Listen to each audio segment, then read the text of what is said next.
Hi friends, ಮುದ್ದು ಸೊಸೆ ಸೀರಿಯಲ್ನಲ್ಲಿ ಏನಾಯಿತು ಏನು ನಡೀತು ಅಂತ ನೋಡೋದಾದರೆ ನಿನ್ನೆಯ ಸಂಚಿಕೆ ಮುಂದುವರಿಯುತ್ತೆ. ವಿದ್ಯಾ ತನ್ನ ತಾಯಿ ಹತ್ರ ಮಾತಾಡ್ತಿರ್ತಾಳೆ. ಅವ್ರ ಅಮ್ಮನ ಹತ್ರ ವಿದ್ಯಾ ಹೇಳ್ತಿರ್ತಾಳೆ, ನಿಮ್ಮಿಬ್ಬರಲ್ಲಿ ಒಬ್ಬರಾದರೂ ಫೋನ್ನ ರಿಸೀವ್ ಮಾಡಿದಿದ್ರೆ ಹೀಗೆಲ್ಲ ಆಗ್ತಾ ಇರಲಿಲ್ಲ ಅಮ್ಮ ಅಂತ ಹೇಳಿ ಹೇಳ್ತಾಳೆ. ಅದಕ್ಕೆ ವಿದ್ಯಾ ಅವ್ರ ಅಮ್ಮ, ಹಣೆ ಬರೋಕ್ಕೆ ಯಾರು ಹೊಣೆ ಆಗೋಕ್ಕಾಗಲ್ಲ ಬಿಡು ವಿದ್ಯಾ ಅಂತ ಹೇಳಿ ಹೇಳ್ತಾಳೆ. ಸರಿ, ಈ ವಿಷಯ ಎಲ್ಲ ನಿನಗೆ ಹೇಗೆ ಗೊತ್ತಾಯಿತು ಅಂತ ವಿದ್ಯೆನ ಹತ್ರ ಕೇಳಿದಾಗ ವಿದ್ಯಾ ಇದನ್ನೆಲ್ಲ ಮಾಡಿಸಿದವರು ನಮ್ಮ ಅಕ್ಕಪಕ್ಕನೇ ಇದ್ರಲ್ಲವ್ವ ಅಂತ ಹೇಳಿ ಹೇಳ್ತಾಳೆ. ಈ ಕೆಲಸ ಮಾಡಿಸಿದ್ದು ಯಾರು ಅಂತ ಕೇಳಿದ್ದಕ್ಕೆ ವಿದ್ಯಾ ಯಾರು ಅಂತ ಹೇಳಿ ಹೇಳ್ತಾಳೆ. ಈಶ್ವರಿ ಅತ್ತೆನೇ ಈ ಕೆಲಸ ಎಲ್ಲ ಮಾಡಿಸಿರೋದು ಅಂತ ಹೇಳಿ ವಿವರವಾಗಿ ಹೇಳ್ತಾಳೆ. ನನ್ನ ಮೇಲಿದ್ದಂಥ ಕೋಪಕ್ಕೆ ಈ ರೀತಿ ಅವರು ತೀರಿಸ್ಕೊಂಡಿದ್ದಾರೆ ಕಣವ್ವ ಅಂತ ಹೇಳಿ ವಿದ್ಯಾ ಅವ್ರ ಅಮ್ಮನ ಹತ್ರ ಹೇಳ್ತಾಳೆ. ಅವ್ರು ಇಷ್ಟೊಂದೆಲ್ಲ ದ್ವೇಷ ಇಟ್ಕೊಂಡಿದ್ದಾರೆ ಅಂದರೆ ನಿನ್ನ ಚಿಂತೆ ಏನವ್ವ ಅಂತ ಹೇಳಿ ವಿದ್ಯಾ ಅವ್ರ ಅಮ್ಮ ಕೇಳಿದ್ದಕ್ಕೆ, ಅವರೆಲ್ಲ ನಮ್ಮನ್ನ ಏನು ಮಾಡೋಕ್ಕಾಗಲ್ಲ, ಚಿಂತೆ ಮಾಡಬೇಡ ಬಿಡಮ್ಮ ಅಂತ ಹೇಳಿ ವಿದ್ಯಾ ಅವ್ರ ಅಮ್ಮನಿಗೆ ತಿಳಿಸ್ಕೊಡ್ತಾಳೆ. ಇನ್ನು ಅಲ್ಲಾದಂಥ ಗಲಾಟೆಯನ್ನು ವಿಡಿಯೋನಲ್ಲಿ ಅಪೋಸಿಷನ್ ಪಾರ್ಟಿಯವರು ನೋಡಿಬಿಟ್ಟು ಶಿವರಾಮೇಗೌಡನ ಎತ್ತಿಡಿಯೋಕ್ಕೆ ನೋಡ್ತಾರೆ. ಅವನು ಹೆಂಗಸರ ಮೇಲೆ ದಬ್ಬಾಳಿಕೆ ಮಾಡಿದ್ದಾನೆ, ಅಲ್ಲೆಲ್ಲ ಗಲಾಟೆ ಮಾಡಿದ್ದಾನೆ ಅಂತ ಹೇಳಿ ಊರಿನ ಜನಗಳಿಗೆಲ್ಲ ವಿಷಯನ ಹರಡಬೇಕು. ಅವನು ಯಾವುದೇ ಊರಿಗೆ ಹೋದರೂ ಅವನ ಮೇಲೆ ಓಟ್ ಹಾಕಬಾರ್ದು, ಊರೊಳಗಡೆ ಯಾರೂ ಅವನ್ನ ಸೇರಿಸಬಾರ್ದು ಅಂತ ಹೇಳಿ ಈ ಕಡೆ ಸ್ಕೆಚ್ ಹಾಕ್ತಾ ಇದ್ದಾರೆ. ಇನ್ನು ಶಿವರಾಮೇಗೌಡ ಸುಭಾಷನ್ಗೆ ಹೇಳ್ತಿರ್ತಾರೆ, ಇನ್ನು ಮಿನಿಸ್ಟ್ರು ಅವರೆಲ್ಲ ಬರ್ತಾರೆ, ಅವ್ರನ್ನೆಲ್ಲ ನೀನು ಚೆನ್ನಾಗಿ ನೋಡ್ಕೋಬೇಕು, ಅವ್ರಿಗೆ ಊಟ ತಿಂಡಿ ವ್ಯವಸ್ಥೆ ಆಗಿರ್ಬೋದು, ಕಾರಿನ ವ್ಯವಸ್ಥೆ ಆಗಿರ್ಬೋದು, ಎಲ್ಲ ರೀತಿಯ ಅನುಕೂಲಗಳು ಎಲ್ಲನೂ ನೀನೇ ಸಹ ನೋಡ್ಕೋಬೇಕು ಸುಭಾಷ ಅಂತ ಹೇಳಿ ಶಿವರಾಮೇಗೌಡ ಸುಭಾಷನಿಗೆ ತಿಳಿಸ್ತಾ ಇರ್ತಾನೆ. ಅದಕ್ಕೆ ಸುಭಾಷ, ಆಯ್ತು ದೊಡ್ಡಪ್ಪ, ನಾನೆಲ್ಲ ನೋಡ್ಕೊತೀನಿ ಬಿಡು ದೊಡ್ಡಪ್ಪ ಅಂತ ಹೇಳಿ ಹೇಳ್ತಾನೆ. ಈಶ್ವರಿ ಸಹ ಹೇಳ್ತಾಳೆ, ನೀನು ಎಲ್ಲ ಕೊಟ್ಟಿರೋ ಕೆಲಸ ಎಲ್ಲ ಅಚ್ಚುಕಟ್ಟಾಗಿ ಮುಗಿಸಿ ನಿಮ್ಮ ದೊಡ್ಡಪ್ಪನಿಗೆ ಒಳ್ಳೆಯ ಹೆಸರು ತರಬೇಕು ಅಂತ ಹೇಳಿ ಮಗನಿಗೆ ಹೇಳ್ತಾಳೆ. ಇನ್ನು ಭದ್ರ ಅವ್ರ ಅಪ್ಪನ ಹತ್ರ, ಅಪ್ಪಯ್ಯ ನೀನು ಹಿಂಗೆ ನನ್ನ ಮಾತಾಡದೆ ಇರಬೇಡ ಅಪ್ಪಯ್ಯ ಅಂತ ಹೇಳಿ ಕೇಳ್ಕೊತಾನೆ. ಅದಕ್ಕೆ ಶಿವರಾಮೇಗೌಡ, ಅವ್ವ ಅವನಿಗೆ ಹೇಳಿಬಿಡು ಪದೇ ಪದೇ ಹಿಂಗೆ ನನ್ನ ಮುಂದೆ ಬಂದು ಗೋಗರಿಬೇಡ ಅಂತ ಅವನಿಗೆ ಹೇಳಿಬಿಡು ಅಂತ ಹೇಳಿ ಅವ್ರ ಅವ್ವಂಗೆ ಹೇಳ್ತಾನೆ. ಅಷ್ಟರಲ್ಲಿ ಈಶ್ವರಿ ಮಗಳು ಓಡ್ ಬಂದು, ಅವ್ವ ದೊಡ್ಡಪ್ಪನ ಬಗ್ಗೆ ಏನೋ ನ್ಯೂಸ್ ಬರ್ತಾ ಇದೆಯಂತೆ, ನನ್ನ ಫ್ರೆಂಡು ಫೋನ್ ಮಾಡಿ ಹೇಳಿದ್ಲು ಟಿ ವಿಲಿ ಬರ್ತಾ ಇದೆಯಂತೆ ಅಂತ ಹೇಳಿ ಹೇಳ್ತಾಳೆ. ಇನ್ನು ಶಿವರಾಮೇಗೌಡ ಗೂಂಡಾಗಿರಿ ಅಂತ ಹೇಳಿ ಟಿ ವಿನಲ್ಲಿ ಹಾಕ್ತಾ ಇದ್ದಾರೆ. ಇನ್ನು ನ್ಯೂಸ್ನಲ್ಲಿ ಹೇಳ್ತಾ ಇರ್ತಾರೆ, ಬೀಗ್ರ ಮನೆಯವ್ರಿಗೆ ಅವರು ಗಲಾಟೆ ಮಾಡಿ ರೌಡಿಗಳನ್ನ ಕಳಿಸಿ ಹೆಣ್ಮಕ್ಳ ಮೇಲೆ ದೌರ್ಜನ್ಯ ನಡೆಸಿದ್ದಾರೆ ಅಂತ ಹೇಳಿ ನ್ಯೂಸ್ನಲ್ಲಿ ಹೇಳ್ತಾ ಇರ್ತಾರೆ. ಇದು ಅವರ ಚುನಾವಣೆ ಮೇಲೆ ಪರಿಣಾಮ ಬೀರುತ್ತೆ ಅಂತಲೂ ಸಹ ನ್ಯೂಸಲ್ಲಿ ಹೇಳ್ತಿದ್ದಾರೆ. ಇನ್ನು ಈಶ್ವರಿ ತನ್ನ ಮಗಳಿಗೆ ಬೈತಾಳೆ, ಬಾಯ್ ಬಡ್ಕಿ, ಯಾಕೆ ಇವ್ರ ಮುಂದೆ ಬಂದು ಈ ವಿಷಯನೆಲ್ಲ ಹೇಳಿದೆ, ನಿನಗೆ ಗೊತ್ತಿದ್ರು ಗೊತ್ತಿಲ್ಲದೆ ಇದ್ರು ಮುಚ್ಕೊಂಡು ನಿಂತ್ಕೋಬೇಕಾಗಿತ್ತು, ಯಾಕೆ ಈ ವಿಷಯನೆಲ್ಲ ಇವ್ರ ಮುಂದೆ ಬಂದು ಹೇಳಿದೆ ಅಂತ ಹೇಳಿ ಬೈತಾಳೆ. ಅದಕ್ಕೆ ಮಗಳು, ಈ ವಿಷಯ ಅಂತೂ ನಿಲ್ಸೋಕ್ಕಾಗಲ್ಲ ಅಲ್ವೇ, ನಮ್ಮ ನ್ಯೂಸ್ ಅಂತೂ ನಿಲ್ಸೋಕ್ಕಾಗಲ್ಲ ಅಲ್ವಾ, ಇದಂತೂ ನಿಜಾನೇ ಅಂತ ಹೇಳಿ ಅಮ್ಮನಿಗೆ ತಿರುಗಿಟ್ಕೊಡ್ತಾ ಅಜ್ಜಮ್ಮ ಬೇಕು ಅಂತಲೇ ಇದನ್ನು ಯಾರೋ ಮಾಡಿಸ್ತಾ ಇದ್ದಾರೆ ಅಂತ ಕಾಣುತ್ತೆ, ಅಲ್ಲೇನೋ ಆದರೆ ನೀನು ಯಾಕೆ ಕಾರಣ ಆಗ್ತೀಯಾ. ಶಿವರಾಮೇಗೌಡನ ತಂಗಿನೂ ಸಹ ಹೇಳ್ತಾಳೆ, ಇದೆಲ್ಲ ನೋಡ್ತಾ ಇದ್ದರೆ ಚೆಲುವಾನೇ ಪುಕಾರ ಹಬ್ಬಿಸ್ತಾ ಇದ್ದಾನೆ ಅಂತ ಕಾಣುತ್ತೆ. ಇದನ್ನು ಕೇಳಿಸ್ಕೊಂಡಿದ್ದ ಶಿವರಾಮೇಗೌಡನಿಗೆ ಕೋಪ ಬರುತ್ತೆ. ಆದರೆ ಶಿವರಾಮೇಗೌಡನ ತಮ್ಮ ಸುಮ್ಮನಿರ್ತೀನ ಅಂತ ಹೇಳಿ ಸುಮ್ಮನಿರಿಸ್ತಾನೆ. ಇನ್ನು ಶಿವರಾಮೇಗೌಡ ಹಿಂದೆ ಮುಂದೆ ಏನು ಯೋಚನೆ ಮಾಡದೆ ಮದುವೆ ಮಾಡಿದ ಒತ್ತೆ ಕಾರಣಕ್ಕೆ ಎಷ್ಟೆಲ್ಲ ಅವಮಾನ ಅನುಭವಿಸ್ತಾ ಇದ್ದೀವಿ ಛೇ ಅಂತ ಹೇಳಿ ಹೇಳ್ತಾನೆ. ನಂತರ ಶಿವರಾಮೇಗೌಡ ಮತ್ತು ಅವರ ತಮ್ಮ ರೋಡಲ್ಲಿ ರ್ಯಾಲಿ ಮಾಡ್ಕೊಂಡು ಹೋಗ್ತಾ ಇರ್ತಾರೆ.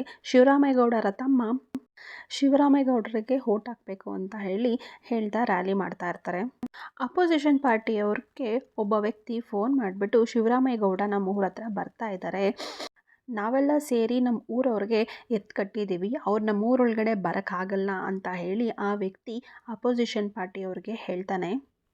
ಅಪೋಸಿಷನ್ ಪಾರ್ಟಿಯವರು ಆ ಶಿವರಾಮೇಗೌಡಂಗೆ ಹೆಜ್ಜೆಗೂ ಅವಮಾನ ಆಗಬೇಕು, ಎಲ್ಲ ಪಾರ್ಟಿ ಲೀಡರ್ಸ್ಗಳಿಗೂ ವಿಷಯನ ತಿಳಿಸು ಅಂತ ಹೇಳಿ ಆ ವ್ಯಕ್ತಿಗೆ ಫೋನಲ್ಲೇ ಹೇಳ್ತಾನೆ. ಇನ್ನು ಊರಿನ ಜನಗಳೆಲ್ಲ ಗಾಡಿಗೆ ಅಡ್ಡವಾಗಿ ನಿಂತಿರ್ತಾರೆ. ಶಿವರಾಮೇಗೌಡನ ಊರಿನ ಒಳಗಡೆ ಬಿಡೋದಿಲ್ಲ, ನಿಮಗೆ ನಾವು ಓಟ್ ಹಾಕೋದಿಲ್ಲ, ಯಾರೂ ಸಹ ಇಲ್ಲಿ ಓಟ್ ಹಾಕೋರಿಲ್ಲ, ವಾಪಸ್ ಹೋಗಿ ನೀವು ಅಂತ ಹೇಳಿ ಊರಿನ ಜನಗಳೆಲ್ಲ ಶಿವರಾಮೇಗೌಡನಿಗೆ ಹೇಳ್ತಾರೆ.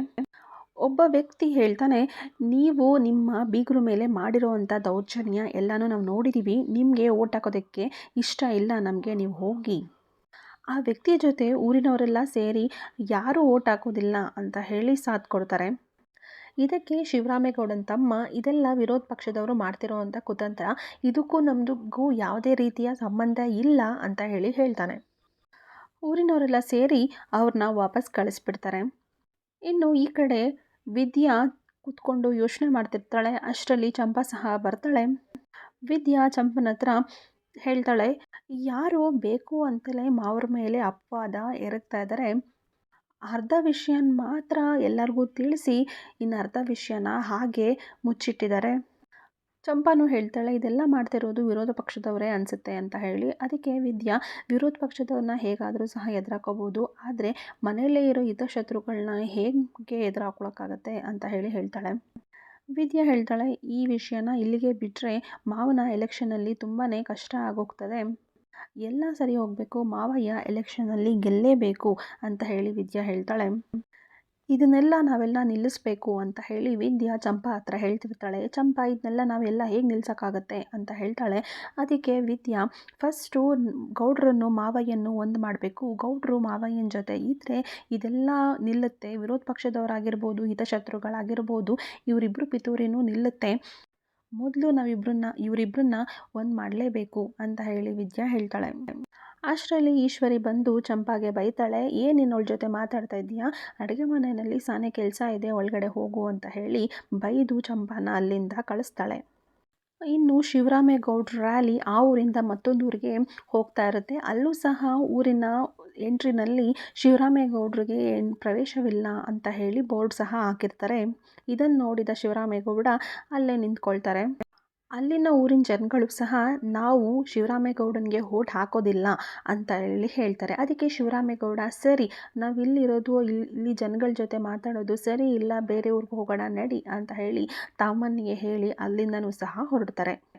ಇನ್ನು ಈ ಕಡೆ ಈಶ್ವರಿ ವಿದ್ಯನಿಗೆ ಹೇಳ್ತಾಳೆ, ಹೆಣ್ಣು ಹುಟ್ಟಿದ ಮನೆಗೂ ಮೆಟ್ಟಿದ ಮನೆಗೂ ಒಳ್ಳೇದಾಗತ್ತೆ ಅಂತ ಹೇಳ್ತಾರೆ, ಆದರೆ ನೀನೇನೇ ಬರೀ ಕೆಟ್ಟದೇ ಮಾಡ್ತಿದ್ಯಾ ಅಂತ ವಿದ್ಯನಿಗೆ ಹೇಳ್ತಾಳೆ. ಆದರೂ ವಿದ್ಯಾ, ನಿನ್ನಿಂದ ನನಗೆ ತುಂಬಾ ಸಹಾಯ ಆಗಿದೆ ಅಂತ ವಿದ್ಯನ ಹತ್ರ ಈಶ್ವರಿ ಹೇಳ್ತಾಳೆ. ನಿನ್ನನ್ನು ಮದುವೆ ಆಗಿರೋದ್ರಿಂದ ನನಗೆ ತುಂಬಾ ಉಪಯೋಗ ಆಗಿದೆ. ಈಗ ನೋಡು, ಭದ್ರ ಅವ್ರ ಅಪ್ಪನಿಂದ ದೂರ ಆಗಿ ನನ್ನ ಮಗ ಹತ್ತಿರ ಆಗ್ತಿದ್ದಾನೆ ಅಂತ ಹೇಳ್ತಾಳೆ ಈಶ್ವರಿ. ಇದಕ್ಕೆ ವಿದ್ಯಾ ಇಷ್ಟೊತ್ತು ಸೈಲೆಂಟ್ ಆಗಿದ್ದು ಈಗ ಮಾತಾಡ್ತಾಳೆ. ಬೆಂಕಿ ಬಿದ್ದ ಮನೆಯಲ್ಲಿ ಗಳ ಎಳೆಯೋದು ನಿಮ್ಮಂಥವ್ರನ್ನೇ ನೋಡಿ ಹೇಳಿರಬೇಕು ಅಂತ ವಿದ್ಯಾ ಉತ್ತರ ಕೊಡ್ತಾಳೆ. ಗೌಡ್ರು ಮತ್ತು ಮಾವಯ್ಯನ ಮಧ್ಯೆ ಇರೋವಂಥ ಬಿರುಕು ಹೀಗೆ ಇರುತ್ತೆ ಅಂತ ಹೇಳೋದು ನಿಮ್ಮ ಭ್ರಮೆ ಅಷ್ಟೇ. ಅಪ್ಪ ಮಗನ ಸಂಬಂಧ ಹೇಗಿದೆ ಅನ್ನೋದು ನಾನೇನು ಬಿಡಿಸಿ ಹೇಳಬೇಕಾಗಿಲ್ಲ. ಅವ್ರ ಮಧ್ಯ ಬಂದಿರೋ ಮನಸ್ತಾಪ ಕರಗಕ್ಕೆ ಒಂದು ಕ್ಷಣ ಸಾಕು ಅಂತ ವಿದ್ಯಾ ಈಶ್ವರಿ ಹತ್ರ ಹೇಳ್ತಾಳೆ. ಇನ್ನು ವಿದ್ಯಾ ಈಶ್ವರಿ ಹತ್ರ ಅಪ್ಪ ಮಗನ್ನ ಒಂದು ಮಾಡೇ ಮಾಡ್ತೀನಿ ಅಂತ ಸವಾಲೇ ಹಾಕ್ಬಿಡ್ತಾಳೆ.